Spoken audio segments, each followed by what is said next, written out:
são um coração contrito e quebrantado. Isso Ele jamais abandonará. Sabe o que eu entendo com isso? A palavra de Deus fala que, lá em Tiago 4, que Deus resiste aos soberbos, mas Ele dá graça aos humildes. Deus não resiste àquele que se dobra, àquele que chora, àquele que se prostra diante dele. E quando você vê algum texto que Davi escreveu, os Salmos, você vê constantemente ele glorificando e exaltando o nome de Deus, muitas vezes chorando, muitas vezes fugindo de Saul, muitas vezes atravessando grandes adversidades, mas ele sempre glorifica e exalta o nome de Deus.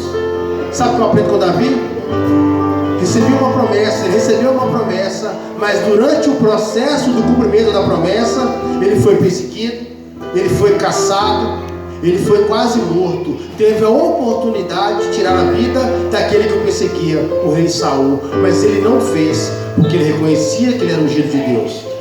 E nesse texto aqui especificamente, Davi escreve uma coisa maravilhosa que eu estava meditando ali agora.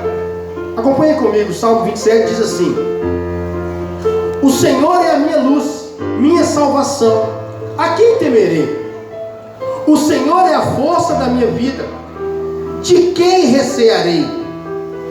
Quando os malvados, meus adversários, meus inimigos, investiram contra mim para comerem minha carne, tropeçaram e cairão. Ainda que um exército me cercasse e o meu coração não temeria. Ainda que a guerra se levantasse contra mim, nele confiaria. Uma coisa pedi ao Senhor e a buscarei, que possa morar na casa do Senhor todos os dias da minha vida, para contemplar a tua formosura do Senhor e aprender no teu santo templo.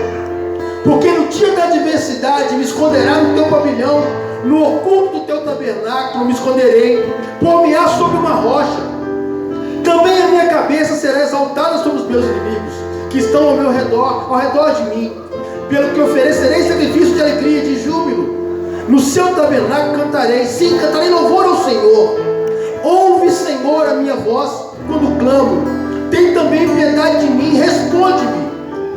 Quando tu disseste, buscai o meu rosto, o meu coração te disse, a ti, buscarei a ti, o teu rosto, Senhor, buscarei. Não esconda de mim a tua face, não rejeites ao teu servo com ira. Tu foste a minha ajuda, não me deixes, nem me desampares, ó Deus da minha salvação. Porque quando minha mãe e meu pai me desampararem, o Senhor me recolherá. Irmãos, prestem atenção no nível de intimidade que esse profeta, que esse rei, que esse líder tinha com Deus.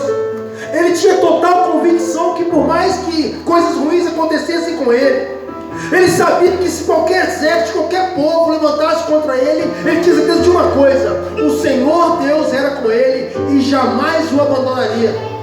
O que me chama a atenção é que em um determinado momento aqui ele diz uma coisa, no versículo 4 ele fala, somente uma coisa, quero pedir ao Senhor e a buscarei, que eu possa morar na casa do Senhor todos os dias da minha vida. Sabe o que Davi está falando? O rei Davi está falando? Por mais que as situações sejam difíceis, por mais que as tribulações me aflijam, por mais que o imponderável, aquilo que eu não posso equacionar, aquilo que eu não estou esperando, venha bater na minha porta, todavia eu não desistirei de servir o meu rei. Sabe o que eu aprendo com isso? No versículo 10 ele fala uma coisa. Ele tinha tanta certeza que Deus era com ele, que ele fala uma coisa interessante. O profeta Isaías também fala isso. Lá em Isaías 49, versículo 15, ele fala assim: poderia por acaso uma mãe abandonar o filho do seu ventre, o filho que ela amamenta? Todavia, mesmo que ela te abandonasse, eu jamais te abandonarei. Para mim esses textos falam muito, sabe por quê? Humanamente falando, a pessoa que mais me ama nessa terra e que eu tenho maior amor por ela é minha mãe. Só que tem uma coisa, quando você compara o amor de Deus, o amor da minha mãe, ao amor do meu pai, se torna insignificante. Deus te ama muito mais do que eles. A palavra de Deus diz lá em Isaías 49, 15 e aqui no Salmo 27, 10, que se por acaso a sua mãe pudesse te abandonar, todavia Ele jamais te deixaria. Sabe o que eu tenho aprendido com isso? Deus tem mais preocupação em te salvar da perdição do inferno do que uma mãe salvar um bebê de incêndio. Deus tem mais anseio de te salvar da perdição do inferno do que uma mãe de salvar um bebê de um incêndio. Isso me faz eu ficar confuso, porque eu não conheço o amor igual ao amor de mãe. Da minha mãe, então eu não sei. Já passou tanta coisa comigo que eu não sei nem expressar, eu sou suspeito de falar isso. Mas guarde uma coisa no Salmo 27, versículo 4.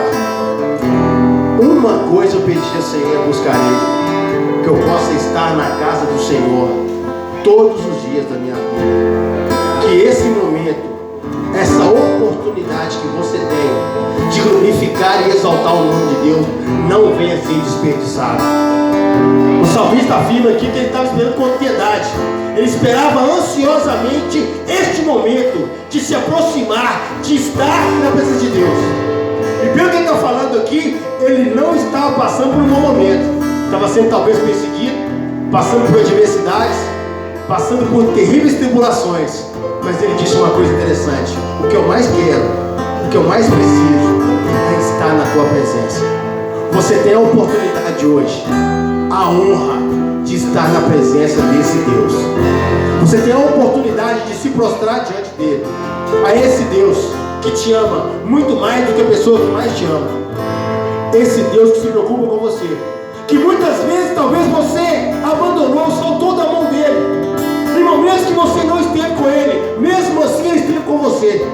Desiree Washington fala sobre isso. Mesmo nos momentos que eu não andei com Deus, ele nunca deixou de andar comigo. Talvez no caso que você pensava que você entrou, que ele não entraria, ele estava com você. Talvez você ache que não se preocupe com você, mas a única coisa que eu posso dizer que eu creio que é impossível para Deus é que ele deixe de te amar, porque nós somos a obra-prima de Deus. Eu convido os irmãos para orar ao Senhor, para invocar o nome dele, que é digno de toda a honra, toda a glória e todo o louvor. Jesus fez uma promessa, que aonde houvesse dois de nós ou mais, clamando, invocando o nome dele, ele se manifestaria, ele estaria no meio de nós, ele deixaria o Consolador, o Espírito da verdade, que o mundo não pode conhecer, mas ele habita em nós e estará conosco até a consumação dos séculos. Feche seus olhos, agradeça a Deus por mais um dia de vitória, por mais um dia da sua vitória. Você chegou aqui, não importa como você chegou aqui, não importa o que até agora te trouxe a esse lugar, o que importa agora é que Deus anseia ardentemente a tua presença, vai estar contigo, para falar com você, para ter um momento de intimidade com você. Senhor, meu Deus e eterno Pai, amado, querido Pai, Abba, papai querido, pedimos ao Senhor neste momento que a tua palavra, meu Pai, se torne manifesta no meio de nós. O Senhor fez uma promessa, que quando estivéssemos dois ou três ou mais reunidos no teu nome, o Senhor estaria no meio de nós. Se manifesta neste lugar, meu Pai. Faz, meu Pai, um renovo. Aviva-nos nesse momento, que a sua presença venha ser real, que nós não venhamos sair como nós entramos, mas que nós venhamos sair daqui cheio da tua presença, como Pentecostes, meu Pai, como lá em Pentecostes, como em Atos 2. Fala conosco nessa noite, é a oração que eu faço, crendo que a vitória é nossa, em nome de Jesus.